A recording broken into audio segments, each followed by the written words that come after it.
Yes, Hema committee റിപ്പോർട്ടിലെ മറച്ചുവച്ച ഭാഗങ്ങൾ പുറത്തു വരാതിരിക്കാൻ വലിയ കള്ളക്കളികൾ നടന്നു എന്നുള്ള വിവരങ്ങളാണ് ഈ മണിക്കൂറുകളിൽ പുറത്തു വരുന്നത്. ഇത് വരാതിരിക്കാൻ വിവരാവകാശ കമ്മീഷനിലും നീക്കങ്ങൾ നടന്നതായുള്ള സൂചനകൾ പുറത്തു വരുന്നു. അപ്പീൽ പരിഗണിക്കുന്ന ബെഞ്ച് പുതിയ ഹർജിയെക്കുറിച്ച് അറിഞ്ഞത് ഏറെ വൈകി മാത്രമാണ്. പുതിയ ഹർജി അപ്പീൽ പരിഗണിക്കുന്ന ബെഞ്ചിന് ആദ്യം നൽകാതിരുന്നതിലും ദുരൂഹതയുണ്ട്. കമ്മീഷനിലെ ഉന്നതനും സംശയനിഴലിലാണ്. KR സാജു ഉണ്ട് വിവരങ്ങൾ നൽകാനായി. സാജു, ഒരു സിനിമാ കഥയെ വെല്ലുന്ന ക്ലൈമാക്സ് ആണ് അന്നേ ദിവസം ഉണ്ടായിരുന്നത്. എല്ലാവരും ആകാംക്ഷയോടെ ആ കാര്യത്തിൽ ഒരു അന്തിമ തീരുമാനം വരുമെന്ന് പറഞ്ഞ് കാത്തിരിക്കുന്ന സമയത്താണ് ഒരു പുതിയ ഹർജി കൂടി, പരാതി കൂടി ഈ ഘട്ടത്തിൽ ലഭിച്ചിട്ടുണ്ട്. അതുമായി ബന്ധപ്പെട്ട് തീർപ്പുണ്ടാക്കിയ ശേഷം പറയാമെന്നൊരു നിലപാടിലേക്ക് വിവരാവകാശ കമ്മീഷൻ എത്തിച്ചേർന്നിരിക്കുന്നത്. അതായത് വിവരാവകാശ കമ്മീഷനിൽ ഈ ഹർജി അതിനു മുൻപ് തന്നെ എത്തിയിരുന്നു എന്ന് മനസ്സിലാക്കണം. എന്നാൽ ഈ ഹർജി പരിഗണിക്കുന്നതിന് തൊട്ട് മുൻപാണ് വിവരാവകാശ കമ്മീഷണർക്ക് ഈ പരാതി കൈമാറിയതെന്നാണോ മനസ്സിലാക്കേണ്ടത് സാജു? ജിൽസി സൂചിപ്പിച്ചതുപോലെ അതിനാടകീയതകളാണ് ഹേമ കമ്മിറ്റി റിപ്പോർട്ടുമായി ബന്ധപ്പെട്ട് എല്ലാ കാലത്തും നടന്നിട്ടുള്ളത്. ആ അതിനാടകീയതകളായിരുന്നു നമ്മൾ ആ ശനിയാഴ്ച ദിവസം വെട്ടിമാറ്റപ്പെട്ട സർക്കാർ മറച്ചുവെച്ച 11 ഖണ്ഡികകൾ പുറത്തു വരുമോ എന്ന ഉത്തരവ് വരാനിരിക്കെ നമ്മൾ കണ്ടത്. ആ നാടകീയ നീക്കങ്ങൾക്ക് മുന്നേ തന്നെ ചില നീക്കങ്ങൾ നാടകീയമായി വിവരാവകാശ കമ്മീഷനുള്ളിലും നടന്നു എന്നതിന്റെ വളരെ കൃത്യമായ സൂചനകളാണ് നമുക്ക് ഈ ഘട്ടത്തിൽ ലഭിക്കുന്നത്.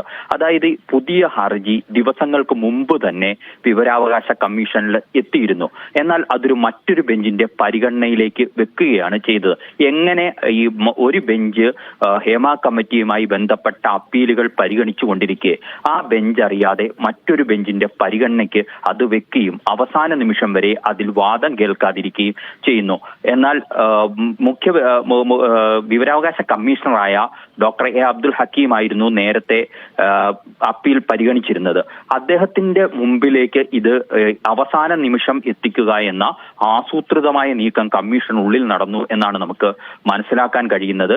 ബാക്കിയുള്ള അപ്പീലുകളിലൊക്കെ അദ്ദേഹം നേരത്തെ തന്നെ വാദം കേട്ടു, വിധി പറയുന്ന കാര്യം നേരത്തെ അറിയിച്ചു, 11 മണിക്ക് ഉത്തരവ് കൈമാറും എന്ന കാര്യം അപേക്ഷകൻ അടക്കമുള്ളവരെ അറിയിച്ചതിന് ശേഷം വിധി പറയാനെത്തുമ്പോൾ മാത്രമാണ് വിവരാവകാശ കമ്മീഷണറായ ഹക്കീമിന് മുന്നിലേക്ക് ഈ പുതിയ പരാതി എത്തുന്നത്.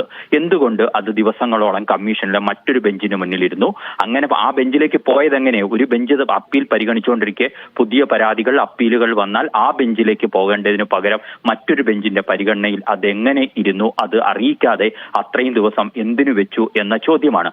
ഇതാണ് കമ്മീഷനിലെ ഉന്നതർ അടക്കമുള്ളവരെ സംശയത്തിന്റെ നിഴലിലാക്കുന്നത്.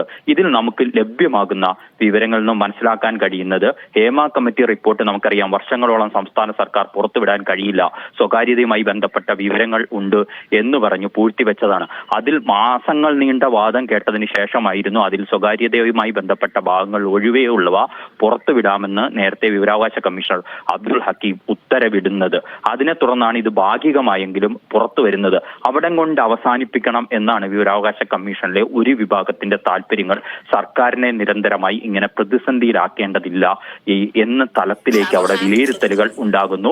അത്തരം ഒരു ഇടപെടലിന്റെ ബാക്കി പത്രമായിട്ടാണ് ഈ നീക്കം നടക്കുകയും 11 ഖണ്ഡികകൾ പുറത്തു വരുന്നതിന് തടയിടുകയും ചെയ്ത്. ഇനി ഇതോടുകൂടി സംഭവിക്കുക, ഇനി ഇതിന്മേൽ ഹക്കീം വീണ്ടും അപ്പീലുകൾ പരിഗണിക്കുകയും വാദം കേൾക്കുകയും വിധി പുറപ്പെടുവിക്കുന്നതിന്റെ അടുത്തേക്ക് എത്തുമ്പോഴേക്കും മറുഭാഗത്തിന് വേണമെങ്കിൽ വീണ്ടും ഹൈക്കോടതിയെ സമീപിക്കാം, അല്ലെങ്കിൽ സുപ്രീം കോടതിയെ വീണ്ടും നമ്മൾ ഇത് പുറത്തുവിടുന്ന സമയത്തൊക്കെ കണ്ട രഞ്ജിനിയുടെ ഹർജി പോലുള്ള നാടകീയതകൾ നമ്മൾ കണ്ടതാണ്.